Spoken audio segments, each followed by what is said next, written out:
When you're producing a sequel to one of the biggest games there's ever been, what do you do as a developer? Do you go big and make wholesale changes, or do you deliver more of the same?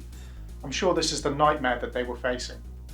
It's no big secret, Final Fantasy VIII when it was released was the Marmite of gaming. You either loved it or hated it. Of the games I'll be playing in this series, it's the only one I've got familiarity with, having played a demo on the front of a PlayStation magazine, which included the Pulse Racing section where you battle a regenerating X-ATM-092. So what side of the fence am I going to fall on? Let's start, as usual, with the graphics. Now I'm sure you'll remember my criticism of the first impression Final Fantasy VII gave me, so let's see how Final Fantasy VIII does things.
Well, that was absolutely mind-blowing. And then I thought to myself, well, it's probably because it's remastered. So I went back and looked at the original version, and it's still pretty awesome. When creating a sequel, you should set out to be better than your predecessor in every way, and graphically, Final Fantasy VIII is in every way. The cutscenes are slicker, the character models are more realistic, and the enemies are less cartoonish than its predecessor. Less cheesy killer bikes and more emphasis on the kind of enemies that would exist throughout the series. On to sound, and this is where things get a little bit interesting. Final Fantasy VIII really steps up a gear in several areas. You really get the orchestral grandeur that you see in later titles. That's when I made a realisation the other day. When I'm playing a truly great game, I tend to find that the music from the game goes through my head as the day goes on. But the funny thing is, it's not the music from Final Fantasy VIII that's going through my head. It's the music from Final Fantasy VII. And that made me think, you can't really argue that the music from Final Fantasy VII is technically better, but in terms of composition, I think it is. I was trying to think of other examples where this was the case, and the most striking example is the music on levels 1-1 of Super Mario Bros. 1 and Super Mario Bros. 3. Here's the music from Super Mario Bros. 1. And here's the music from Super Mario Bros. 3.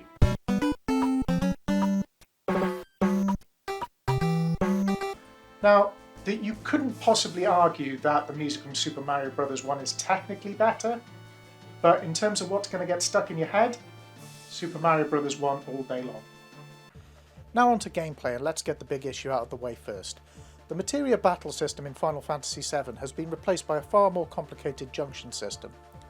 Rather than assigning magic to the characters, it's drawn from enemies and at specialised points within the game. On the positive side of things, the potential combinations and types of spells raise exponentially.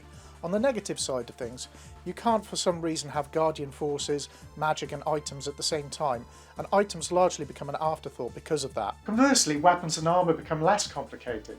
I'm 15 hours in and I've barely made any alterations at all, which for a JRPG is a bit strange. But do these changes make for a less enjoyable playing experience?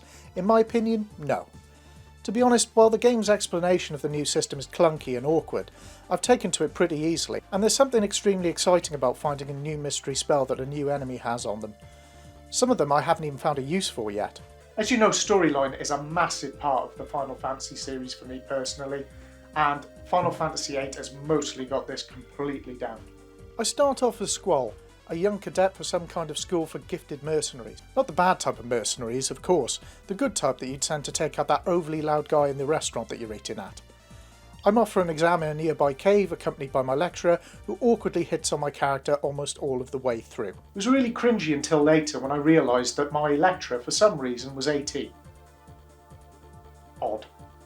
Anyhow, from there we end up on our first mission, clearing a town of G-soldiers until we run into perennial Final Fantasy stalwarts Biggs and Wedge and end up battling a monster, then running away from a huge mechanical spider. From there we end up as part of a resistance movement, a tactical assassination attempt, a prison breakout, and then we attempt to destroy a military base. The action is breathtaking, and I've been majorly invested in every story that the main crew have been a part of.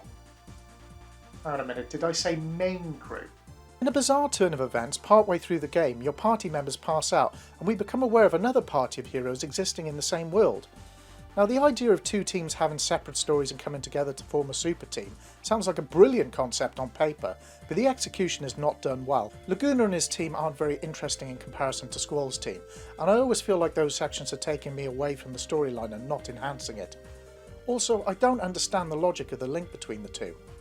And it's time for my pedantic criticism of the episode.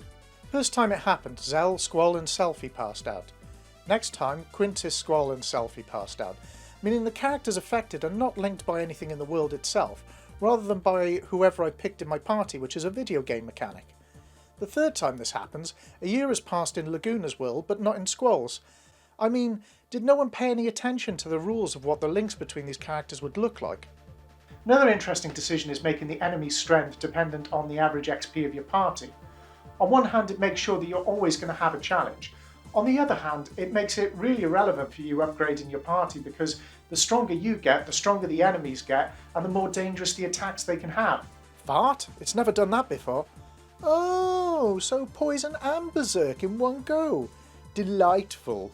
Final Fantasy VII in terms of gameplay kind of felt like throwing crap at the wall and seeing what stuck, whereas Final Fantasy VIII took that, looked at the bits that did stick and tried to improve upon them, and I think Square Enix have been largely successful in that. Finally, lifespan. Final Fantasy VII was spread across 3 discs, whereas 8 is spread across 4. That would suggest 8 would have more bang for your buck. However, after 15 hours in Final Fantasy VII, I was only just over the halfway point of Disc 1, but in Final Fantasy VIII, I'm partway through Disc 2, making me think the increase in the number of discs was a lot more to do with the requirements of the cutscenes than the length of the game itself. Final Fantasy VII, to me, is also the harder of the two. I know I've included a few personal gripes in this review, but I want it to be 100% clear. Final Fantasy VIII is absolutely fantastic, and better than its predecessor in most ways. Yes, there would be games in the future that would improve on certain aspects, but the whole point of this experience was me learning what it would be like to play it as if I was playing it back in 1999. And as far as that is concerned, Final Fantasy VIII is not just a great Final Fantasy game, it's a contender for being the best one.